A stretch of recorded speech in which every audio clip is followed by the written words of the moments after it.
Good morning. My name is Harinder Mahel, and I'm an activist in Vancouver. I welcome you to this webinar organized by the Punjabi Literary and Cultural Association Winnipeg, along with Democracy, Equality, and Secularism in South Asia, also known as DESSA, that's based in Winnipeg, and also the Indian Workers and Farmers Support Group in Edmonton. I respectfully acknowledge that I live on the traditional, ancestral, and unceded land of the Coquitlam First Nation that lies within the shared traditional territories of the Tsleil-Waututh, Katzie, Musqueam, Squamish, Kikat, and Stolo nations. I thank the elders of these nations who have preserved this beautiful land. The last 4 weeks have been very agonizing for those of us who wish to see peace in the world. There are many experts around the world who have analyzed the situation in Ukraine and written numerous articles about it. We need to understand the historical roots of the conflicts and to assess where the situation stands after 25 days of fighting and whether the financial sanctions imposed by the West will help or hinder resolving the situation. What are Russia's motives? What are the objectives of the United States? The Cold War from 1945 to 1989 was a gift to arms manufacturers, the Pentagon, the CIA, the diplomats who played one country against the other on a world chessboard. It was also a gift to global corporations who were able to pillage by equating capitalism with freedom. In the name of national security, the Cold Warriors demonized labor, independent media, human rights organizations, and those who opposed the permanent war economy and the militarization of the American society. It appears to me that this is the reason they have resurrected it. I spoke about today's webinar to a friend and advised him that a well-known, respected professor is going to be speaking about this. And he asked me whether we were going to justify Mr. Putin's aggression. No, the issue is not justifying anybody. The issue is trying to understand the root causes of the conflict. The decision to spurn the possibility of peaceful coexistence with Russia at the end of the Cold War is one of the most serious crimes of the late 20th century. The danger of provoking Russia was universally understood with the collapse of the Soviet Union, including the political elites as diverse as Henry Kissinger, who called the expansion of NATO into Central Europe the most fateful error of American policy in the entire post-Cold War era. This provocation, a violation of a promise not to expand NATO beyond the borders of unified Germany, has seen Poland, Hungary, the Czech Republic, Bulgaria, Estonia, Latvia, Lithuania, Romania, Slovakia, Slovenia, Albania, Croatia, Montenegro, and North Macedonia inducted into the Western military alliance. This betrayal was compounded by a decision to station NATO troops, including thousands of US troops in Eastern Europe, another violation of an agreement made by Washington. We have an excellent speaker today who has worked with us on many issues, including the recent farmer struggle in India. In a few minutes, I will be asking my friend and colleague Taljit to introduce her. The Ukraine conflict promised to transform our world fundamentally if it does not destroy it. A little miscalculation on either side could turn this into a nuclear third world war. This leaves us without an understanding of key questions, including how can we expect the war to unfold in the coming weeks? Dr. Desai will address these questions and many more. After her comments, you will have an opportunity to ask her questions. These questions can be asked either through the chat or by raising your hand. Please feel free to ask your questions in the language you prefer. Now I call upon the... So we privileged today to have one of the great thinkers, Dr. Radhika Desai with us.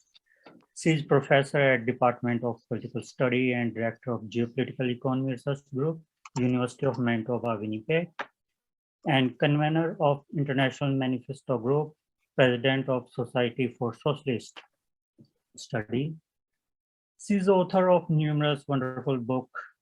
In her book, Geopolitical Economy After US Hegemony and Globalization and Empire, she offers a radical critique of theory of US hegemony, globalization and empire, which dominate the academic international political economy and international relations revealing their ideological origin in successive failed US attempt at world dominance through the dollar. Her another book, Slouching Toward Ayodhya from Congress to Hindutva in Indian Politics, she put Hindutva in an international comparative perspective on rise of a new right, stress the root of its emergence, contradiction of early independent Indian state and investigation of regional aspect of case of Gujarat. Her next book, Intellectual of Socialism, Social Democrat and Labour Party. This study is concerned with the role of intellectual in left-wing party, focusing on the case of Social Democrat Intellectual and Labour Party. And the other book, the Carl Clooney, 21st Century Capitalism, extend the boundary of our understanding of Clooney's life and work and our future after the neoliberalism. She is also editor and co-editor of Russian-Ukraine Contemporary Imperialism, a special issue of International Critic Thought, Future of Capitalism, Theoretical engagement in geopolitical economy, analytic gain from geopolitical economy, in development and cultural nationalism. She is also author of numerous articles on geopolitical economy, Marxism, globalization, nationalism, Hindutva, and cultural economy, which are published in world-reputed journals such as Economy and Political Weekly, New Left Review, Third World Quarterly, and the Monthly Review. She is also serving as a member of many editorial board of many international journals, such as Canadian Political Science Review, Critic of Political Economy, E-Social Science, Pacific Affairs, Research in Political Economy. Beside her research and academic field, she is very energetic social activist. Over the years, she is promoting and campaigning for the basic human right and freedom that humans are entitled. Professor Radhika Desai, also the president of Democracy, Equality and Secularism in South Asia, Winnipeg, and she is very active member of Punjabi Literary and Cultural Association, Winnipeg, Venezuela Peace Committee. These all are organizations focusing on human rights, equality, secularism in all over the world. Now I would like to invite Professor Radhika Desai to share the understanding war over Ukraine. Please, Radhika Desai. Okay, thank you so much, Daljit, and thank you very much to Harinder as well for his introductory remarks, and to the Punjabi Literary and Cultural Association for taking this initiative. So, as you saw on the poster, we have decided to entitle this my remarks, "The U.S. War over Ukraine," and we have emphasized the word "over." So, the conflict, the West calls Russia's invasion of Ukraine, and Russia calls it special military operations for Ukraine's demilitarization and denazification, is not a conflict between Ukraine and Russia. It is a phase in a hybrid war that the West has been waging for decades. In this phase, it takes the form of a war over Ukraine. In this war, Ukraine is the terrain. It is also a pawn. It is a pawn that can be sacrificed, and indeed it is being sacrificed as we speak. This is hidden by the wall-to-wall propaganda in the West, which focuses on portraying Putin as either mad, therefore, you can never understand the reasons why he's doing what he's doing, or as somebody who is hell-bent on recreating the Soviet Union.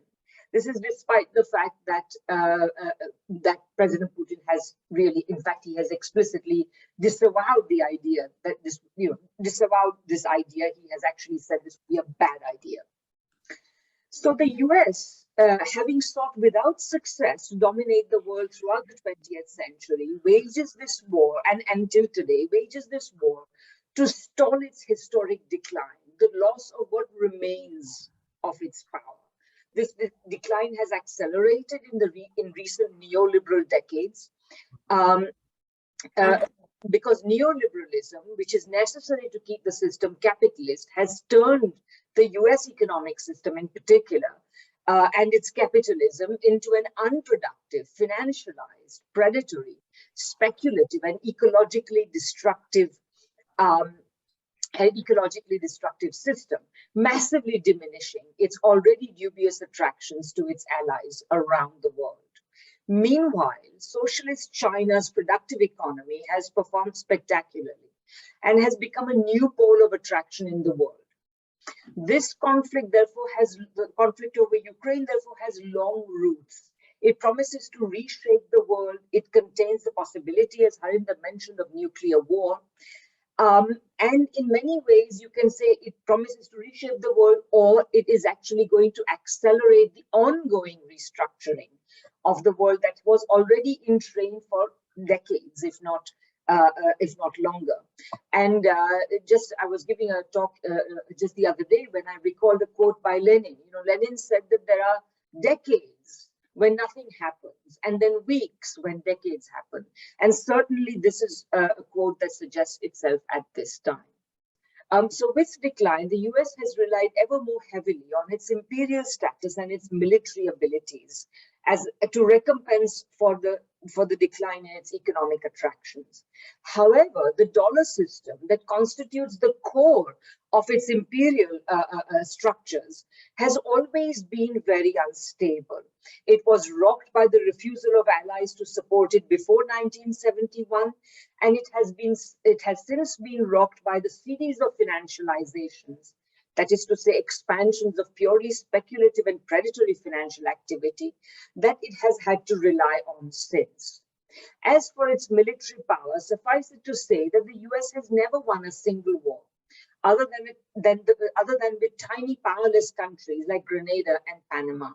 It had to accept partition in Korea, was defeated in Vietnam, and it achieved little more than destruction in Afghanistan, Iraq, Libya, and Syria. This record culminated very recently in the ignominious withdrawal from Afghanistan.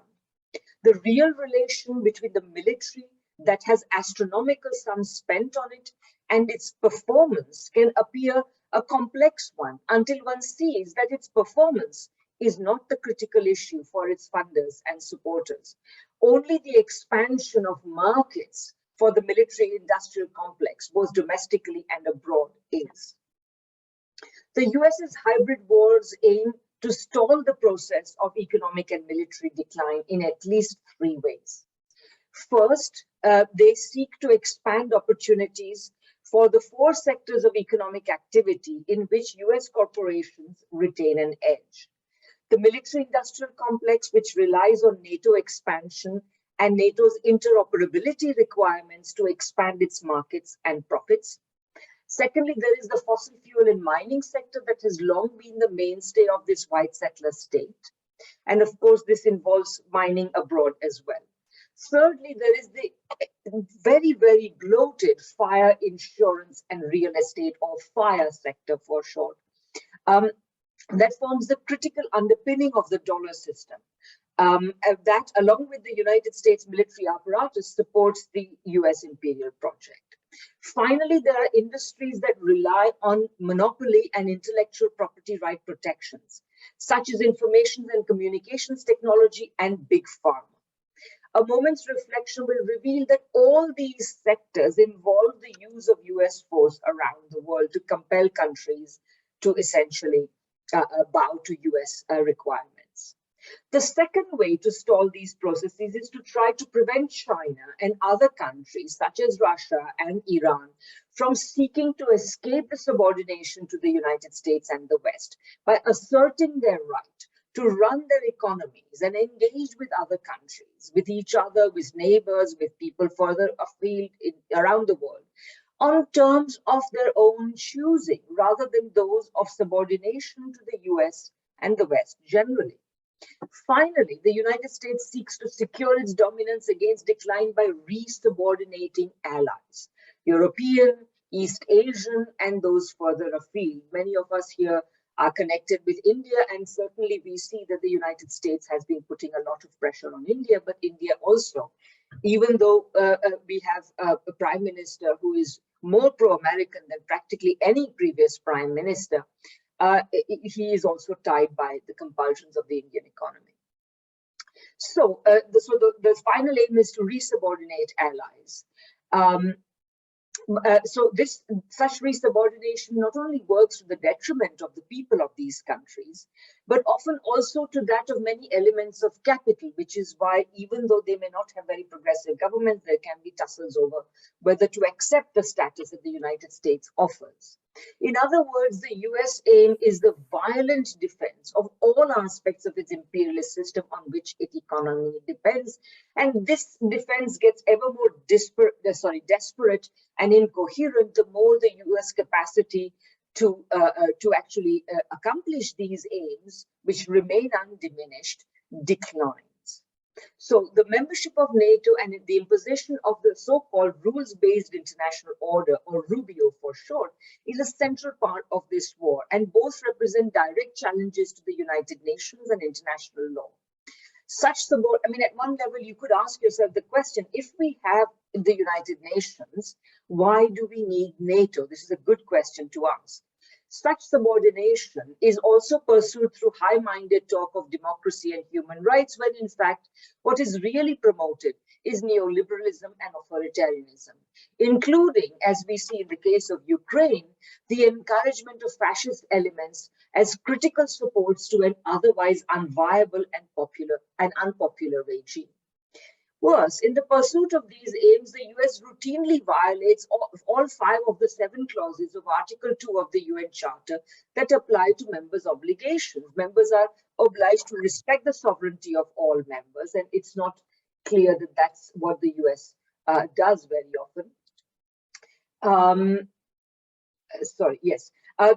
The US is it's required to respect the sovereignty of all members, to abide by the UN Charter, to settle disputes peacefully, to refrain from the use of force or the threat of the use of force, which of course the US has been doing by constantly inching closer and closer to Russia through NATO expansion, and also massing troops precisely on those borders. And we saw also last fall a number of other provocations, including warships from NATO countries going into the Black Sea and what have you. And finally, members are supposed to assist the UN and not the offending party when the US acts against an errant member. But of course, here the US has often been the offending party itself.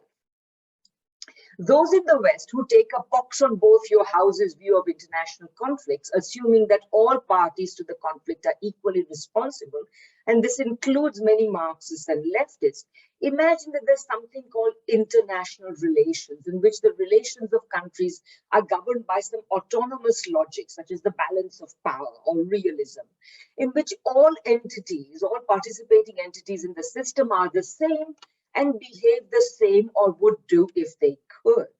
They forget that the first theories, and still the most relevant theories of international relations, were actually those of Marx and Engels and their successors.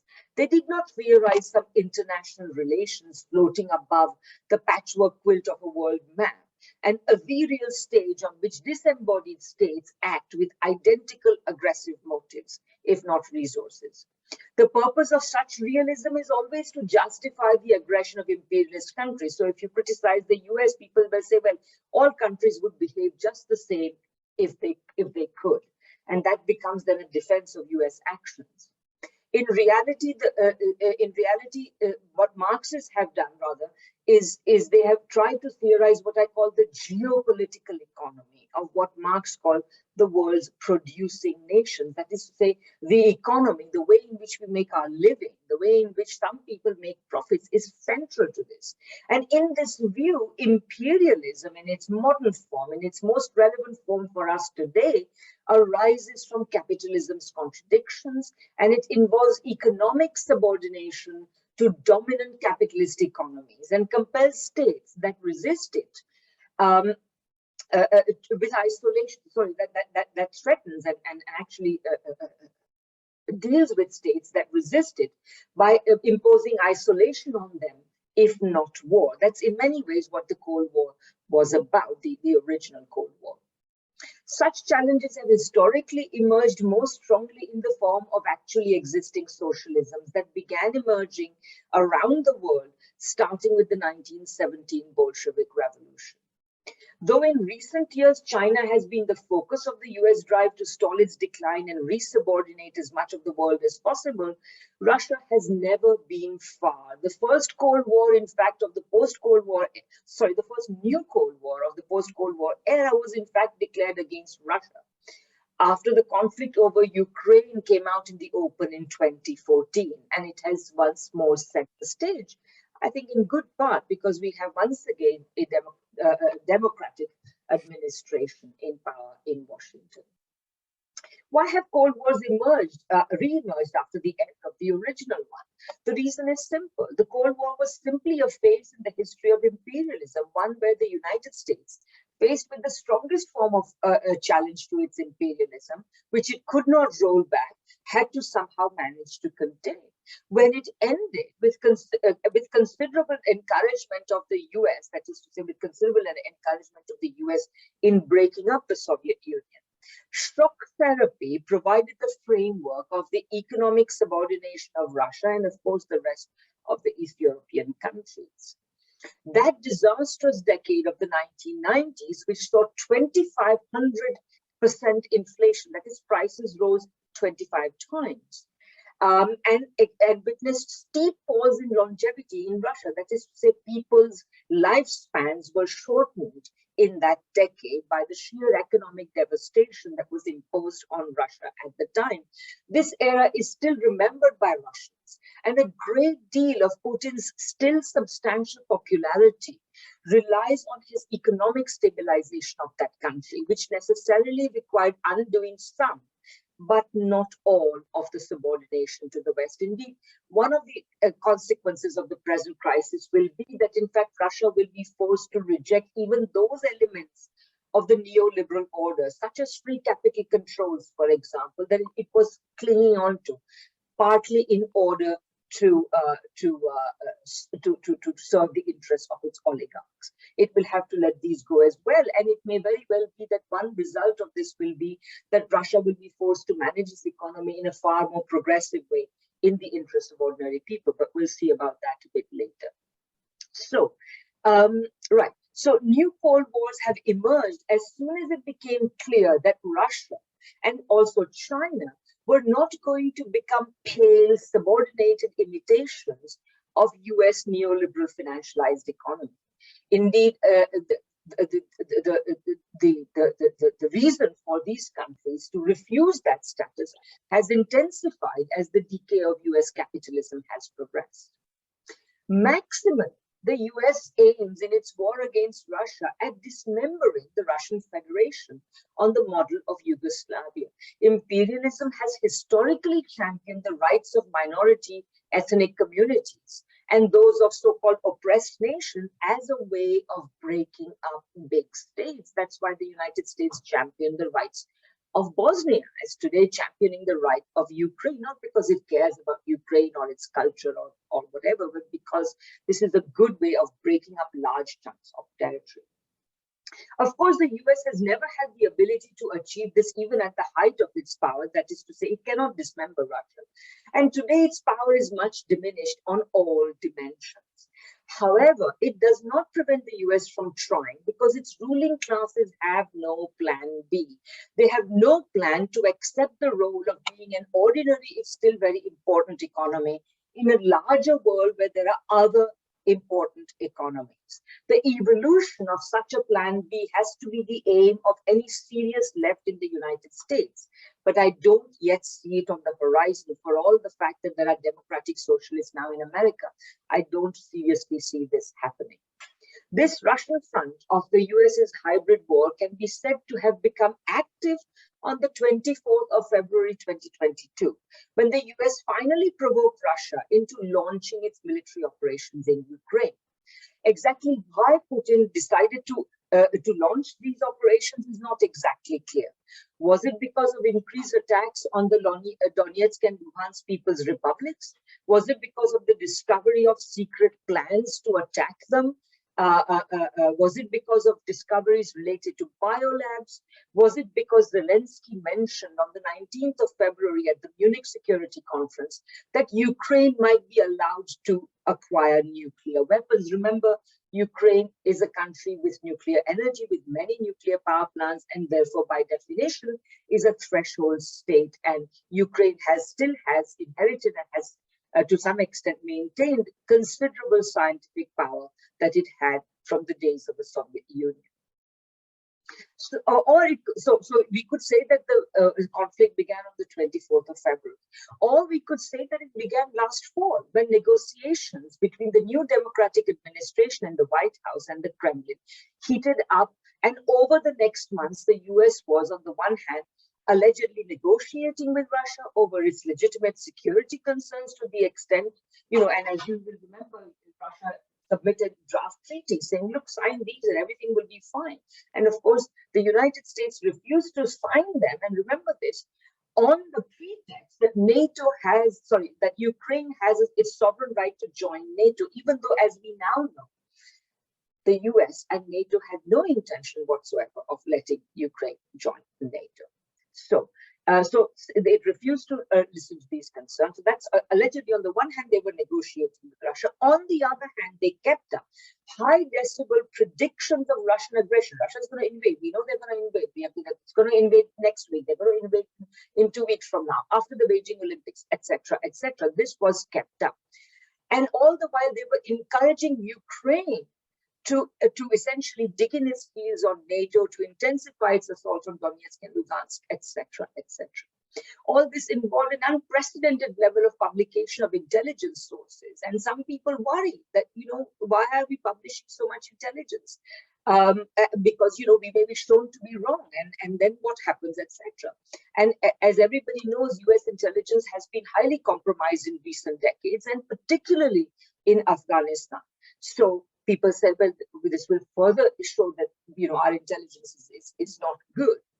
Of course, what it turned out to be was an operation to rescue the reputation of US intelligence. This operation was piggybacked on the one to ensure that Russia would launch some sort of operation. Because essentially what predicting what you are doing is not intelligence, but that's what they were doing. In any case, the US intelligence community, composed of over 24 competing and conflicting agencies, is something of a joke. All they have done is produce fake evidence of fake chemical weapons and what have you, weapons of mass destruction and so on. In this, you have to bear in mind that the Democrats have historically been the party that have favored keeping up shrill anti-Russian rhetoric as their way of keeping the military-industrial complex well supplied with contracts and profits, while still hoping to do business with China, although over the past year of the Biden presidency, this option also seems to have been closed. The Russian front of the US's hybrid war to stall its decline, the decline of its dominance, could equally well have been said to have become active in 2019, when with Western connivance, just before an election in which Ukrainian dissatisfaction with the post-Maidan government of Poroshenko was bound to express itself, the Ukrainian constitution was changed to commit Ukraine to NATO membership. Or it could have been, or it could be said to have begun in 2014 when the US supported the Maidan counter-revolution that has put Ukraine under a right-wing regime reliant on neo-Nazis. Or perhaps it became active in 2008 when the US and NATO offered Ukraine, along with Georgia, NATO membership. Or in 1999 or 2004 when previous rounds of NATO expansion took place.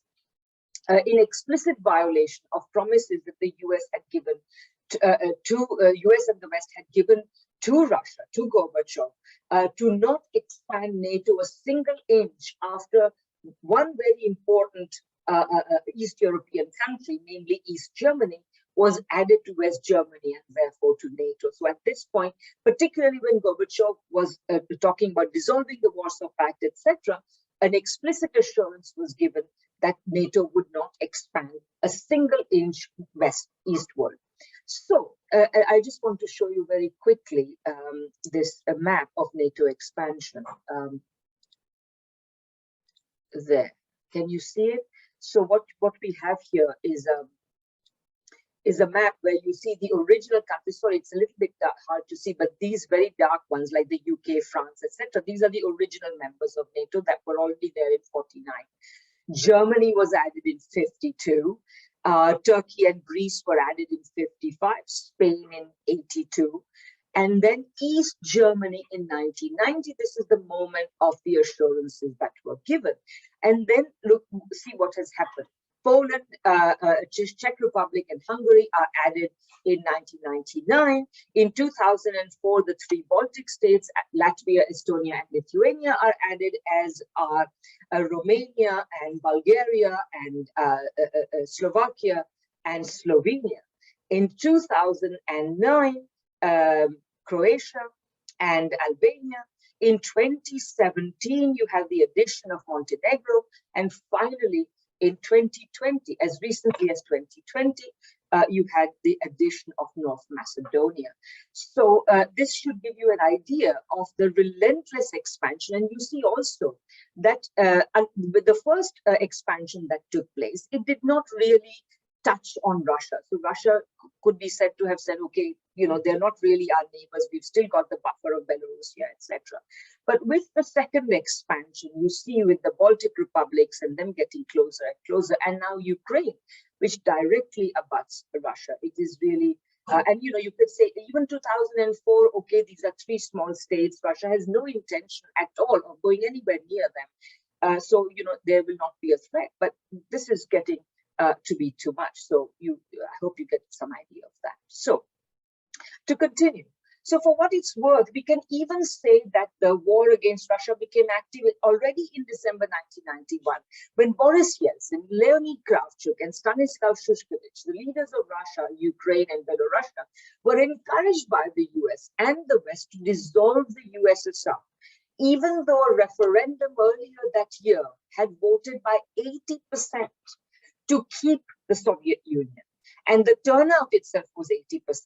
So essentially, this the Soviet Union was dissolved, and then the dissolution formed the opening to the horrifying shock therapy inflicted on the post-Soviet space to break its economic backbone. This is an act of aggression, if there ever was one. And we note also that there were some parts of the Soviet Union that did not take part in the referendum for whatever reason. But it is an interesting list. They are Armenia, Estonia, Georgia, although what became the breakaway republics of Abkhazia and South Ossetia did take part and voted overwhelmingly to keep the Soviet Union. Latvia, Lithuania, and Moldova, although in Moldova, not Transnistria and Gagauzia. So these parts, they still remain important minorities that have very different political views from the rest of these lands, basically, of Moldova and Georgia. So they declined to participate in the referendum, and it shows that these lines of conflict have still remained. In this long-running conflict, Ukraine is a US pawn. It can be sacrificed and is being sacrificed, as we said, in order to achieve US purposes. Today, it involves overturning the damning verdict of Afghanistan on its foreign and military policy and on its intelligence apparatus, as well as getting US's European allies and even other allies such as India or Turkey to align more closely with it, in effect to resubordinate themselves. This is particularly necessary since the rise of China is making more and more of them loosen their ties to the US and seek closer ties to China. So developments since the 24th of February have permitted the US to boast of reuniting NATO. I'm sure many of us have heard NATO has never been more united. And so the US has particularly been proud of the fact that it has got Germany to overturn its long-standing refusal to supply weapons to territories in conflict, and also to commit finally to spending 2% of its GDP on defense, and also to announce a $100 billion program, sorry, $100 billion euro program to spend on its military, and getting the Swiss also to drop their centuries-old neutrality in order to sanction Russia. The dropping of Swiss neutrality and Swiss dropping of sanctions has also resulted in is likely to result in the bankruptcy of the company that owns Nord Stream 2 pipeline. So these developments are particularly sweet since European countries, particularly Germany and France, had long asserted their inclination to work with Russia, and of course more farther afield with China. This, sorry, let me rephrase that. So these developments are particularly sweet because France and Germany have always been interested in working closely with Russia. In the 1960s, this took the form of France's departure from NATO command structures and Willy Brandt's Ostpolitik. After the collapse of the USSR, moreover, the US feared much worse. First of all, and I'm now quoting a very important essay by Peter Gowan, the late Peter Gowan, who analyzed the Yugoslav conflict. So he pointed out that first, NATO, the military cornerstone of the alliance, the Atlantic Alliance, had lost its rationale. And there were moves in Western Europe and Russia to build a new security order in Europe that would tend to undermine US leadership. Secondly, newly united Germany seemed to be building a new political bloc with France through the Maastricht Treaty, with its stress on a common foreign and security policy leading toward a common defense. This seemed to be more than mere words, since France and Germany were in the process of building a joint military corps, so-called Eurocorps, outside the NATO framework, a move that profoundly disturbed Washington and London. Thirdly, Germany's drive in relation to Yugoslavia seemed to be geared not simply to domestic German constituencies, but to the construction of a German sphere of influence in Central Europe, involving Austria, Hungary, Croatia, and Slovenia, and perhaps later drawing in Czechoslovakia, and eventually, most crucially, Poland. So it was in the course of this war that the US got Germany to relinquish these plans, and accept instead an expanding NATO eastward. And for Germany, this meant also EU expansion, which has been very important for Germany. However, the Europeans returned to elements of this vision, their vision of an independent foreign policy, again in their moves towards a common security policy and greater autonomy in military matters, as well as through initiatives like Nord Stream 2. And of course, the Europeans have also shown themselves to be more open to working more closely with China. Since these initiatives can only strengthen with the US sinking into a mire of its own decline, witness not only Afghanistan, but also the January 6th assault on the capital, the resurgence of inflation that threatens to choke off any puny recovery from the pandemic, etc. The apparent demise of these plans in the present over the last 3 weeks can only be sweet. However, it's anybody's guess whether it can stick. The Europeans' reliance on Russian energy cannot be wished away. Even while enjoying such seeming victories, the US refuses Ukraine any real support beyond the verbal and those that make money for the United States. So the United States confines itself to praising the bravery of Ukrainians and selling them arms. For all the propaganda advantages it is drawing from the war, the US refuses even a no-fly zone to Ukraine. Now, I'm not saying that no-fly zone is necessary, but what I'm saying is the US has never intended to protect Ukraine in any fashion. One simply knows the hypocrisy and irresponsibility of encouraging Ukraine to refuse to negotiate and instead persist in a war that it cannot win, prolonging it by encouragement and weapons. This is a real war crime. Incitement to violence is also a war crime, which the US will escape with impunity if the past is anything to go by. It gets worse. The US is encouraging Kiev to refuse to negotiate, even though the outcome of the negotiations, in that they will resemble something like the Minsk Accord, whatever is now possible after the Russian declaration of the Russian recognition of the independence of the Lugansk and Donetsk People's Republics, but whatever. It will have to resemble something like that. This can only be good for Ukraine and its people. Instead, the US is encouraging Kiev to indulge in the worst practices in the pursuit of this conflict, including arming civilians so as to incite confusion, looting, marauding, and even killing of Ukrainians by Ukrainians, something we are not going to hear about, and ensuring that the conflict continues. Indeed, I argued recently that the US wants this conflict to fester. Biden called Putin a war criminal on the 16th of March, just last week. Naturally, the Kremlin shot back saying that this is unacceptable and unforgivable. And of course it was that. But I think the most important thing about it was its timing. This statement came just after many attempts, thanks to the effectiveness of Russian operations in destroying Ukrainian military infrastructure.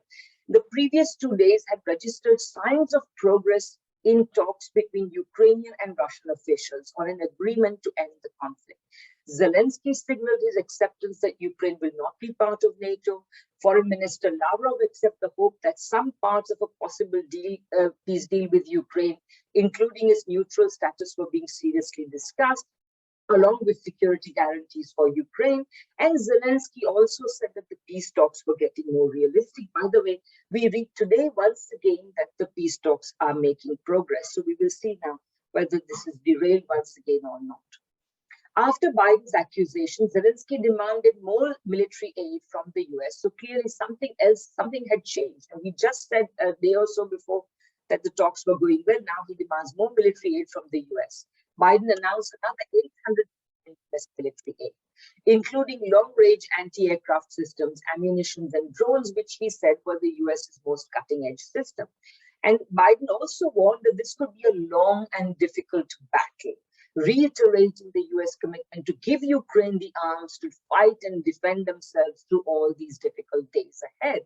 But these are not my words. Actually, the American realist thinker John Mearsheimer, I think, used this expression. He said that the US is willing to fight in Ukraine till the last Ukrainian. So this is what we are seeing the US doing. It is a sign of the difficult choices that Europe has had to make in this conflict that even the most loyal US mouthpiece across the Atlantic, The Guardian, had to say, look, you can't just declare somebody a war criminal. It's not as simple as saying these words. There is actual process involved. But of course, our own political systems have come to such a pass that our entire parliaments can vote and say that China is committing genocide without at all looking at any single piece of evidence other than talking to a few people who've been banging on drums about that all this time. So coming as they do, right when progress was being reported in talks between Russians and Ukrainians, it is clear that the US, which has been inciting Ukraine and its leadership into an anti-Russia stance since at least 2014, is not giving up. It wants Ukraine's war against Russia to continue. For the US, the conflict over Ukraine is all win-win. It has no troops on the ground, no casualties, no body bags returning home. Its giant military complex is laughing all the way to the bank. It is resubordinating allies and may even get them to buy more expensive US oil and gas. And finally, US actions have served to reverse the inclination in many of them to assert their independence. In achieving these aims through these hybrid wars against Russia over Ukraine, as I say, Ukraine has been a pawn. This is a bit of repetition, which I should have removed. Okay, so What about the Ukrainians itself? Now, many people have pointed to the racism of reporters, opinion and policymakers, and even many ordinary citizens of Western countries who have clearly showed their preference for refugees from Ukraine, whereas they have, of course, shunned refugees from other parts of the world. There have also been comments on the racism of some Ukrainians who have kept underlining how European their country and their cities are. And so that's certainly, not great. This is unacceptable. However, unacceptable though this may be, this does not exhaust the story of racism that is at work in the Ukraine conflict. Those rightly decrying the aforementioned racism do not appear to realize that ultimately racism is also the consolation prize that poor white people receive from white elites, the prize that permits the elites to consolidate support among poor people, whose economic subordination continues or even gets worse. What Ukrainians can hope to have in the embrace of the West, if they get there, because it's no longer clear that they will, get there from the conflict into which the West has landed them, it will be an even lesser version of the fortunes enjoyed, or shall we say suffered, by other countries of the former communist East and post-Soviet space. Under the tender mercies of the IMF, the World Bank, the European Union, and the United States, what remains of their industry has been gutted to eliminate competition from Western corporations. Western corporations have taken over the most lucrative parts of their economies, buying up also often their land, exploiting their natural resources and their cheap labor within these economies. And then bereft of properly functioning economies, the people of these countries are then offered the dubious privilege of traveling throughout the continent of Europe, so that outside their countries they can earn low wages as farm and service sector workers, for example. And yes, in return, they are allowed to consider themselves white and Europeans as a consolation prize. But of course, once you have economic subordination, all new forms of racism can also emerge. And in fact, we know that they have already emerged against the, essentially racializing East European immigrants in different parts of Western Europe. Offers of NATO membership in 2008, followed by EU membership, has only ever offered Ukrainians the dubious privilege of decreasing their security to enhance the international aggression capabilities of the West and permitting the devastation of their economies by the EU. So unfortunately, lacking a well-organized left and progressive forces, Ukrainians have not been able to reverse the coup organized by the West in the so-called Maidan Revolution, or rather counter-revolution of 2014. As we know, Crimeans who had wanted to be part of Russia ever since the Soviet Union disintegrated took this opportunity to leave and were reintegrated into Russia. Meanwhile, the eastern provinces of Ukraine's more industrialized Donbass broke away in popular revolutions designed to preserve their economies from the EU-organized devastation and their languages and cultures from neo-nationalist and neo-Nazi assault from a Kiev government that had now become dependent on these forces. The massacre of Unionists in Odessa in 2014 was a clear sign of what they had coming, and the continuing assault from Kiev by Ukrainian army regulars as well as neo-Nazi forces over the past 8 years has ensured an unrelenting civil war, as the US in particular has continued encouraging Kiev to ensure that the Minsk Accords, which the Germans and the French had broken, are not implemented. Because remember, if there is a big war with Russia, it will be in Europe. These countries obviously do not want a big war on their terrain.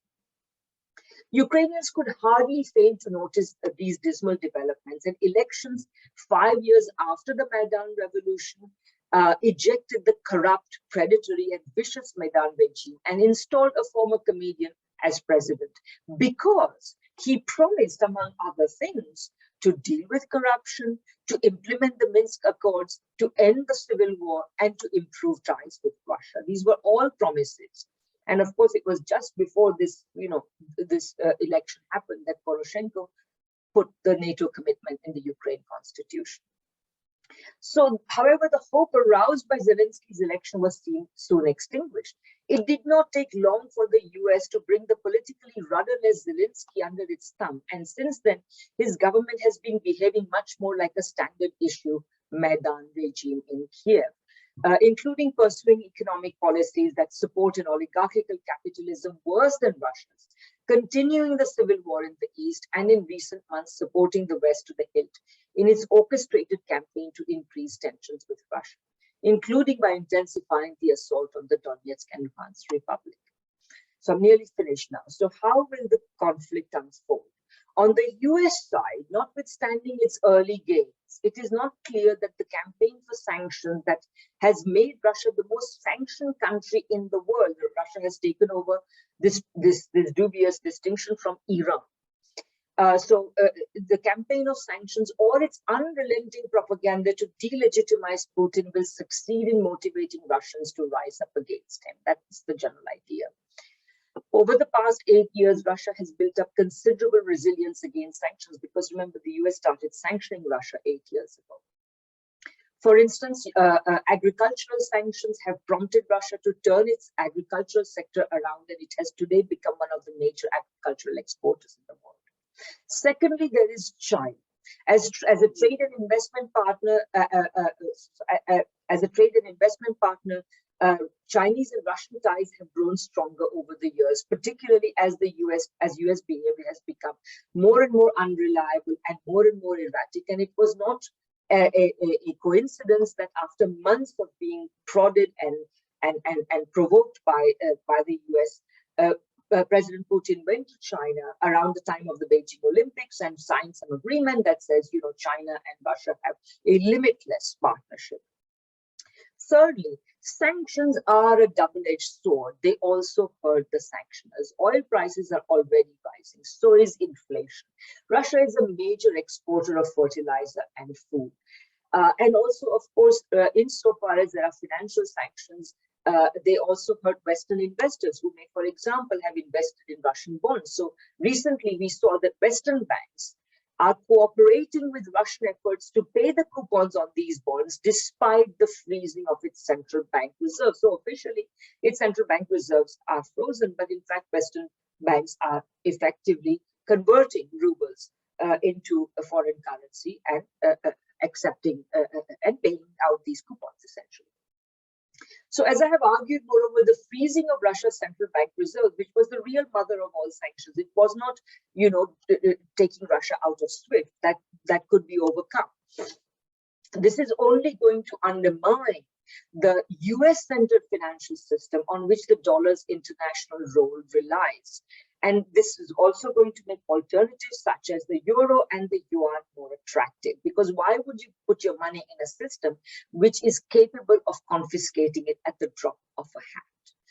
Finally, Russia is yet to announce countermeasures. If the US and the EU can effectively steal the property of Russian citizens and entities, what is to prevent Russia from seizing those of citizens and entities of other countries? In general, sanctions are transforming what had been a gradual process of the shift in the world economy away from the US and towards China into a division of the world between a declining and decaying US-centered camp and an advancing and prospering China-centered one.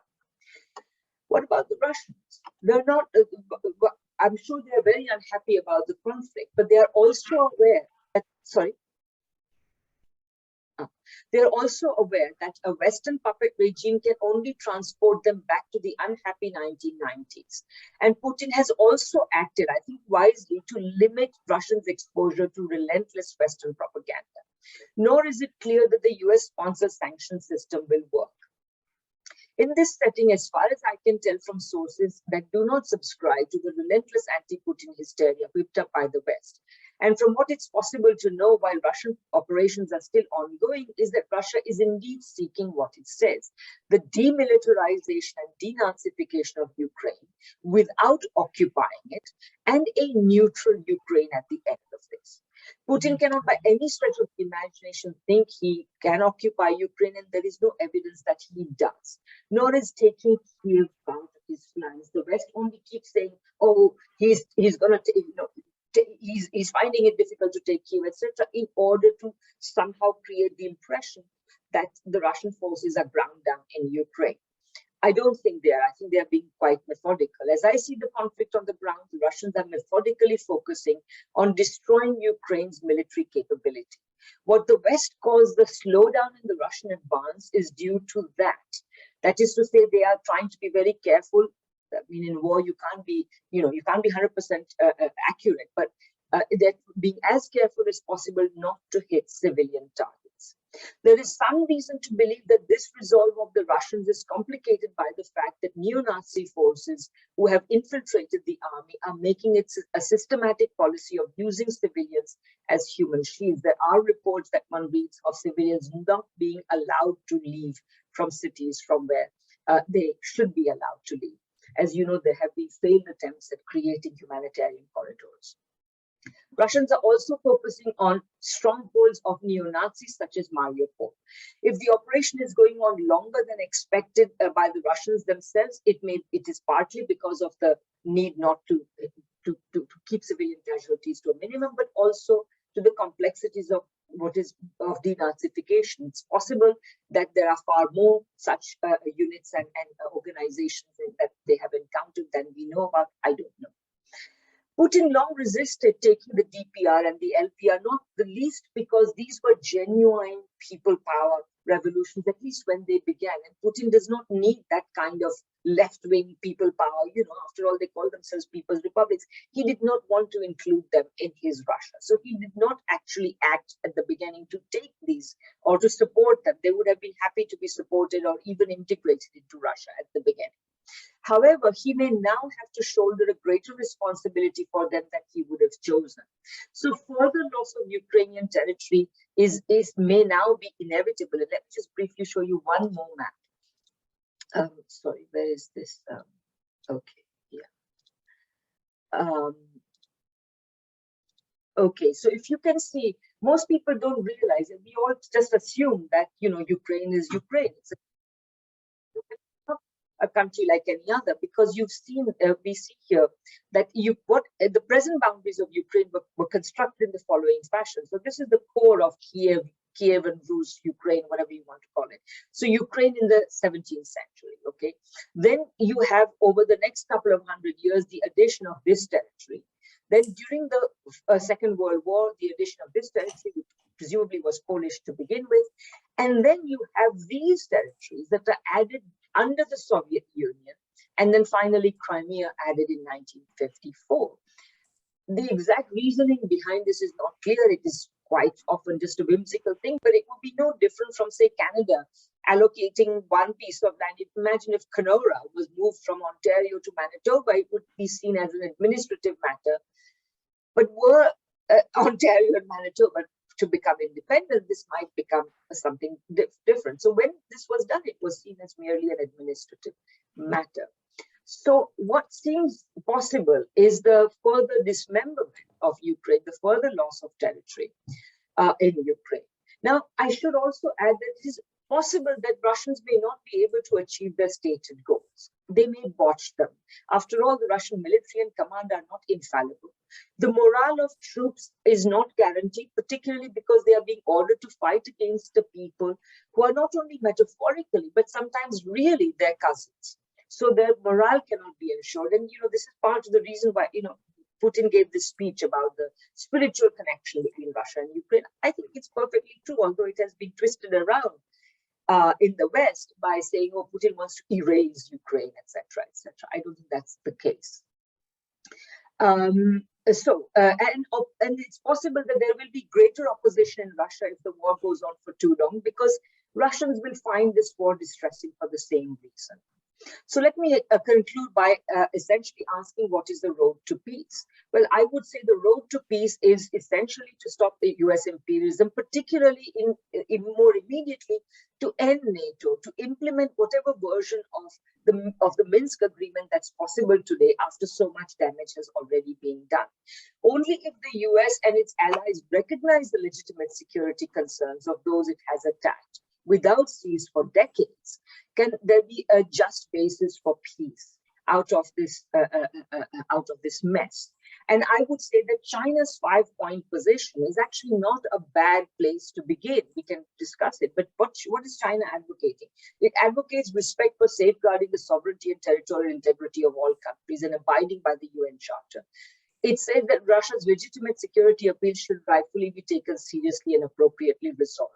That all parties should exercise restraints to avoid the situation from deteriorating and further prevent large-scale humanitarian crisis.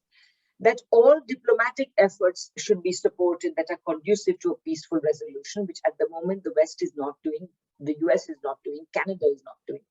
And that China would not agree with Security Council resolutions that readily and lightly invoke the authorization and the use of force and sanctions under Chapter 7. So they're saying the UN force is not the way to go. It's not going to cooperate in that. Obviously, the UN cannot act without Russia anyway, but this is for the course. So I will end with that, and I look forward to questions and answers. I've given a longish speech, and even then I've not been able to cover all the points that I could possibly cover. So some of them should come out in questions and answers. Okay, it's time to questions. Let me start by asking Radhika, we understand the designs of US. They cater to, their arms manufacturers. They want to dominate the world. How do you respond to the daily coverage that we receive that that Putin and the Russian forces are dropping bombs on civilians? Well, as I say, what I see is that yes, okay. So the way I look at that is that it seems to me that the Russians are basically dropping bombs on military facilities. They're not, as far as I'm concerned.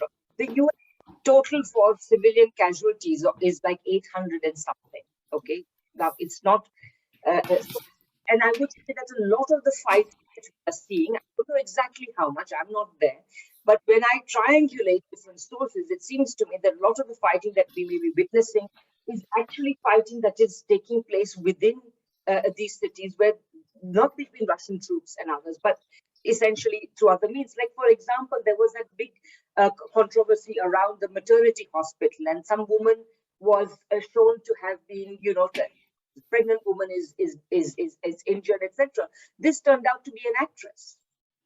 I'm not joking. This turned out to be an actress. So I do feel that there is a lot of, there's an enormous amount of propaganda and also evasion of, so a bomb falls near Kiev. So then they say Kiev is under attack. No, they're not being specific. That military facilities around Kiev are under attack. Really hard to hear her. Okay, thank you. And there is definitely in Mariupol, as far as I can understand, there is fighting between Russians and Ukrainian forces. But this is where the neo-Nazi concentration is. That's what I understand as well in the case of Mariupol. But the Russians have not entered Kiev. I think they simply want to surround Kiev so as to essentially ensure that Ukrainian forces are not allowed to go elsewhere from there, etc. Okay, please feel free to ask your questions. Whether Harinder, I have a question, if you don't mind, please. Yeah, Minu, go ahead. First of all, I want to thank Professor Radhika Desai for a wonderful talk. A lot of things that I heard from her, I didn't know. I learned quite a lot, so thank you very much. Now, my question is, we are 34 or 35 people over here. How do we spread your ideas? How do we popularize your ideas outside to the society, to the Canadian society? Could we start writing letters to our MPs?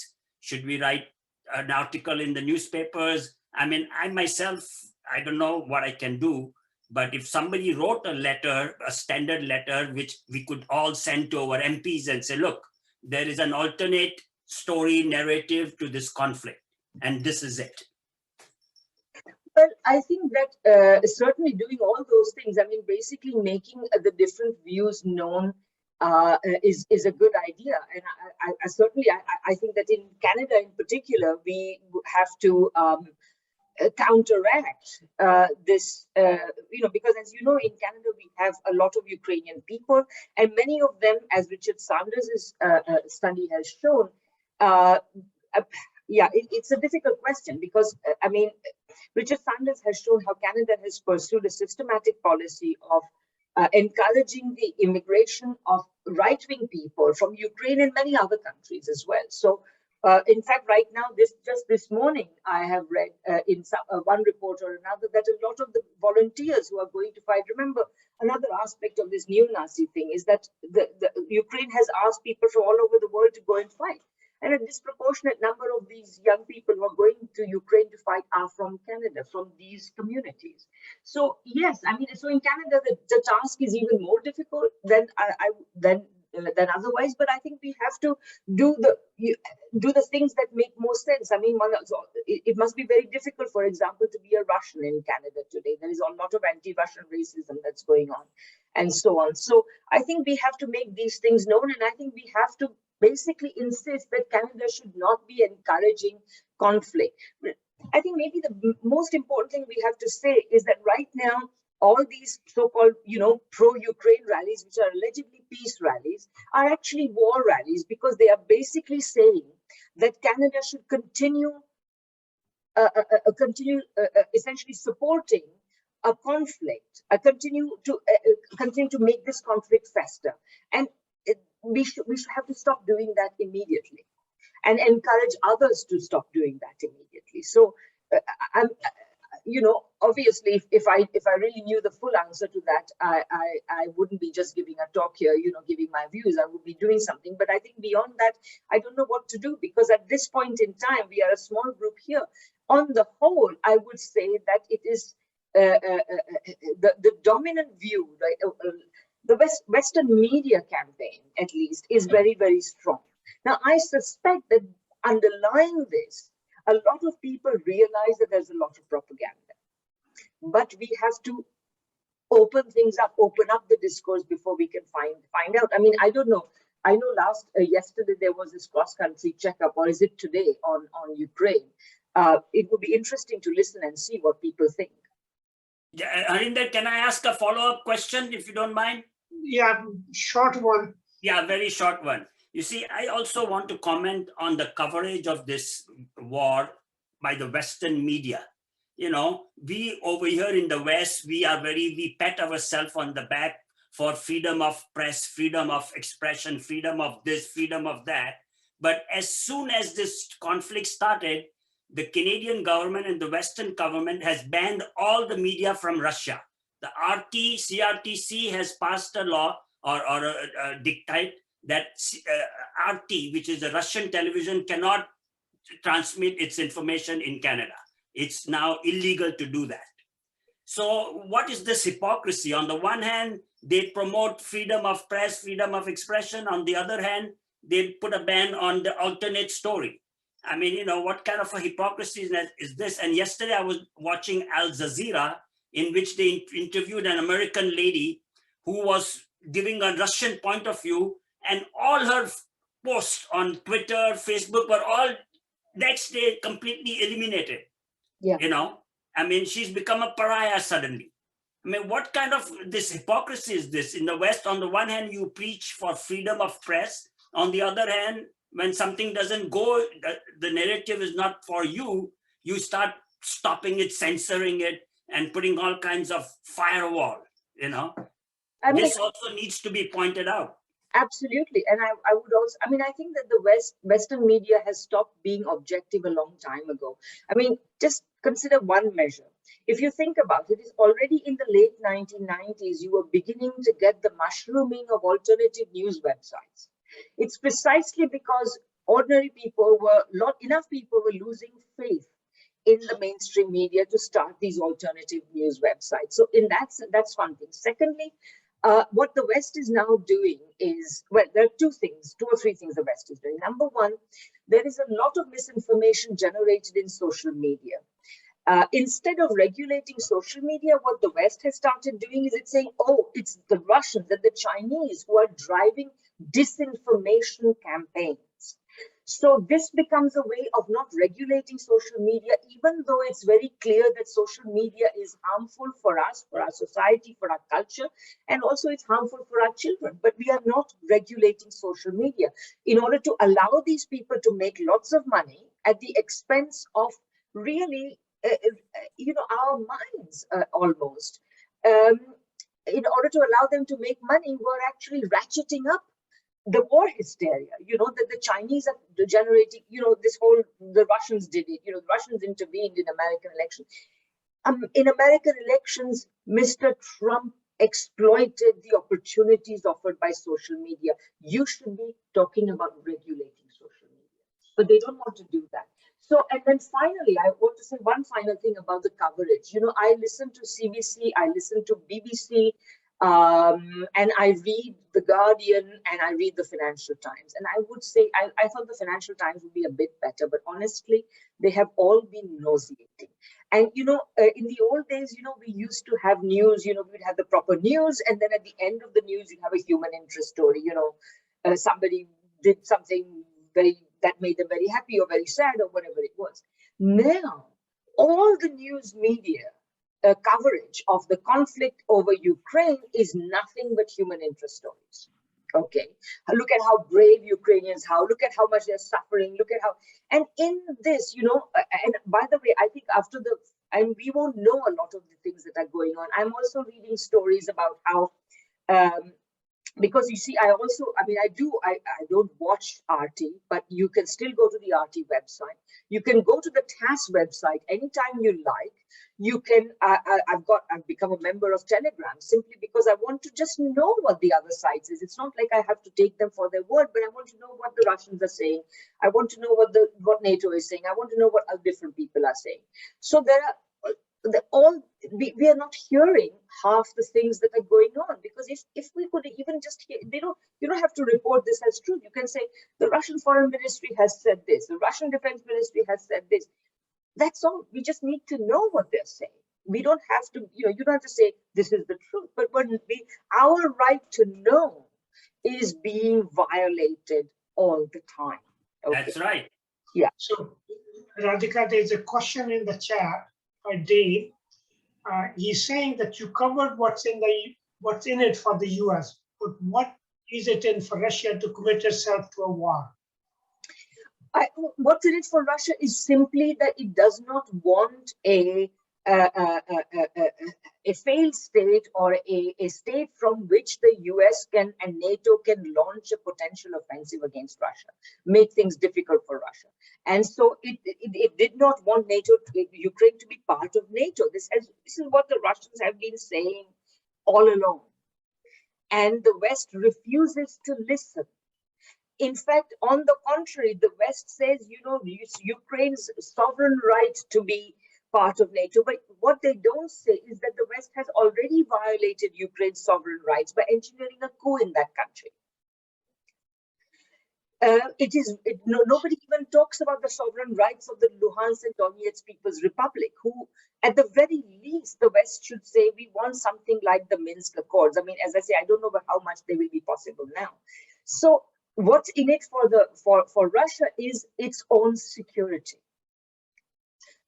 Russia has no intention. I don't think Russia can cope with occupying any territory that does not want to be occupied by Russia. Russia doesn't have the resources to do that.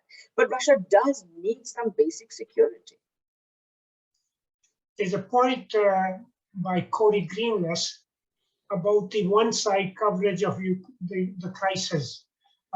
She's saying that we should write to, people should contact CBC Ombudsman. Where is the voice for peace? Where is the voice for de-escalation? There are peace rallies taking place, and those are not being given space in the media. No, absolutely. And as I said, everywhere, the dominant media simply covers one point of view, which is, Ukraine is a victim, etc. I think Ukrainians are victims, but they're also victims at the present time of their own government, which is essentially acting as the agent of Western countries when the Western countries are trying to make Ukraine a pawn. It is cooperating in the conversion of Ukraine into a pawn. And I think that this is deeply problematic, and we have to, I agree with the comment. I'm just adding another element to this.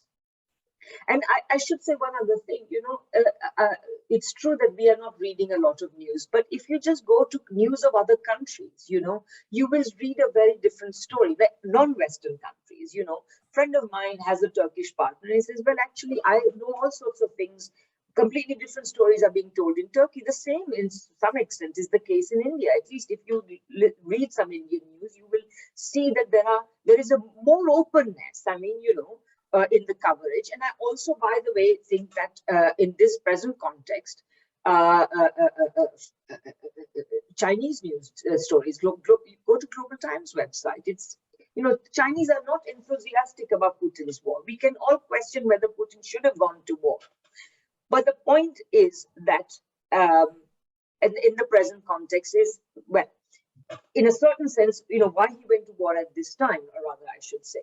But I'm not sure he could have achieved what, you know, essentially his objectives without doing so at this point. So, you know, could he have settled the matter? Could he have got his security assurances without going to war? I'm not sure. This is the key. And I think China and, you know, a lot of countries, a lot of the countries who are abstaining or not, you know, participating in sanctions, etc. This is the majority of the world right now. The number of countries that are taking the position that our country is taking are essentially the Western countries and Japan. That's probably it. Dolores is making a point, comparing it to the Cuban crisis when the missiles were being planted in Cuba, and saying, you know, about the security of the US or the Russia. Exactly, absolutely, Dolores, you're absolutely right. I mean, and remember also that had also been provoked by the US sighting nuclear missiles in Turkey. So the initial provocation actually came from the US, and the USSR responded by placing missiles in Cuba. And of course, the US went apoplectic, right?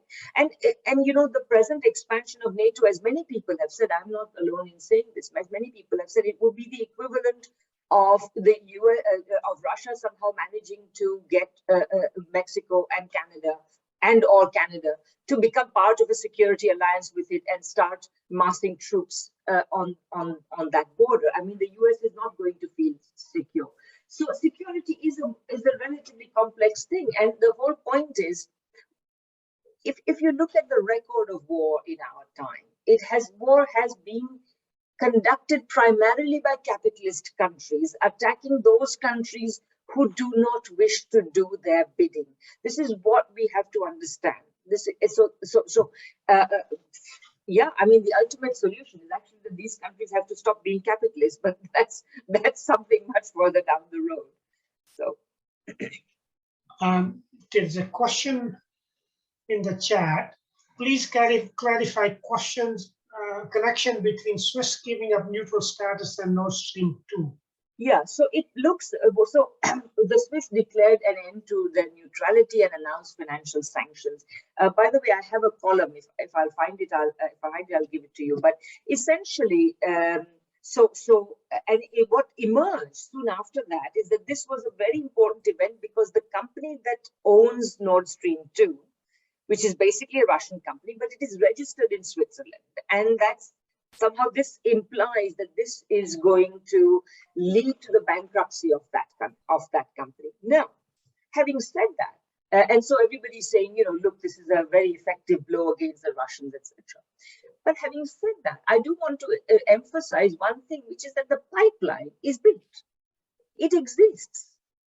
And as you know, just before this conflict began, and actually it was a week or so into the conflict that the Germans were finally said, you know, they were going to, you know, whatever, join the sanctions and blah, blah, and so on, and turned around on many of their things. But remember that they were, the pipeline, or the operationalization of the pipeline was only missing a few documents that the EU had to issue. So it was this approval process that was stalled. So the pipeline still exists. And as I say, Germany cannot simply erase with a pen its reliance on Russian energy. So I don't know how this is going to unfold, because one of the things we've always seen is that at one level, the West Europeans and the Japanese always appear spineless. They kind of do exactly what the Americans say. But on the other hand, they also then turn around, having said, okay, yes, sir, 3 bags full, sir, they turn around and they continue to do what they want anyway. So they do also manage to assert their autonomy. So we will have to see in the next weeks and months how this unfolds.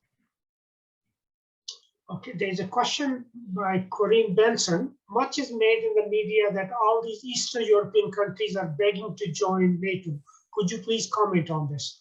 Right. So, of course, as you saw at the moment, pretty well all the Eastern European countries are in NATO. I don't think Serbia is begging to join them. What has been in the news is the 2 countries that have historically not been part of NATO, namely Sweden and Finland, are thinking of joining them. And I think that basically, I would say, and remember, NATO membership can be very onerous. Like I remember reading at the time of the Greek crisis back in the early part of the 2010s, that Greece was paying some obscene amounts of money, spending obscene amounts of money on NATO, on its military, on its NATO commitments. It is one of the few countries in NATO that actually spent 2% of its GDP on a military budget, even while Greeks were experiencing a depression worse than the Great Depression in the United States, with consequences for people's health. People were committing suicide in amazing numbers. People were suffering mental health problems. All this stuff was going on, and Greece was spending. So NATO. So basically, what I think you have to understand is that in many of these countries, the consent for NATO, etc., is very thin, and that's also why you get the election of, for example, the present Polish government or the present Hungarian government, which at least represent in some ways people's dissatisfaction against what's going on, although there is no organized left force, so it does not take the form of an outright opposition to NATO, outright socialistic or even social democratic form, etc. So that's the first thing. Now, Sweden and Finland are saying maybe they will join NATO, but again, we will have to see what happens, etc. If Finland does join NATO, it will be the reversal again of a lot of history. But also we have to understand that the world is increasingly being divided into these 2 camps, and different countries will take different positions in terms of being part of these 2 camps. But there's no doubt in my mind that the Western camp is going to get increasingly dysfunctional because of the foundation of our societies, namely our economies, are getting ever more dysfunctional. Okay, we want to conclude in about, say, 5 minutes if somebody wishes to make a comment, and I hope that that there is a peace and that the negotiations, if they are taking place, they are successful, because this is not good for the world. This is not good for peace-loving countries. And there's a comment or a question: how long will it take to recover from anti-Russian hysteria created by the Western media? The banning of cultural and sports workers and international competition, etc. This is not good. It's not. Absolutely. I mean, I find this extremely distressing. I mean, in many ways, this is even worse than whatever anti-German sentiment people had at the end, during the Second World War. I mean, it is being whipped up in no time. And so on, and as I say, I agree. I mean, I think this is part of the cultural dysfunction that we are going to get. I mean, I think this is part of the overall dysfunction of our society, that these kinds of things are happening. I mean, even during the Second World War, people recognized the achievements of German philosophy or science or whatever. I mean, people were not so cheap. I mean, it is really, I mean, in a certain sense, I'm reminded of something my sister, a conversation I had with my sister about something completely different, where she basically, anyway, somebody said somebody else did not have any sanskar, what we call, no culture. As we say in India, we don't have any sanskar. Where are our sanskar? Where is our culture that we are engaging in such low behavior with, completely like canceling Russian culture? I mean, this is ludicrous. I mean, Russian culture, like everybody's culture, all culture is part of the common heritage of humankind, and whatever is valuable in it should be valued. And this behavior has been appalling, actually. And also, I mean, the fact of the matter is the contradictions of this will appear because, quite frankly, it is also very difficult to disentangle Russian and Ukrainian. So the contradictions of these will also show. Okay, well, I think in conclusion, I want to thank you, Radhika, for making this presentation because, you know, this is a point of view that we're not hearing in the media. It's, you know, gives us to think about and, you know, do whatever we can from our perspective to bring peace to the world. And I also want to thank the organizer, Punjabi Literary Cultural Association, DESSA, and the Indian Farmers and Workers Support Group. Thank you, everybody, for joining on this Sunday morning. And hopefully, you know, there will be peace in the world soon. Thank you very much. Yes, thank you, everybody. Yeah. Thank you. It was nice seeing you all on Zoom. Bye-bye. Have a nice day. Thank And you. hopefully we'll meet in Thank you, person. Radhika. Yeah. Bye-bye, Greatly Radhika, appreciate it. Professor Radhika. Thank you, Radhika. It was good. Thank you.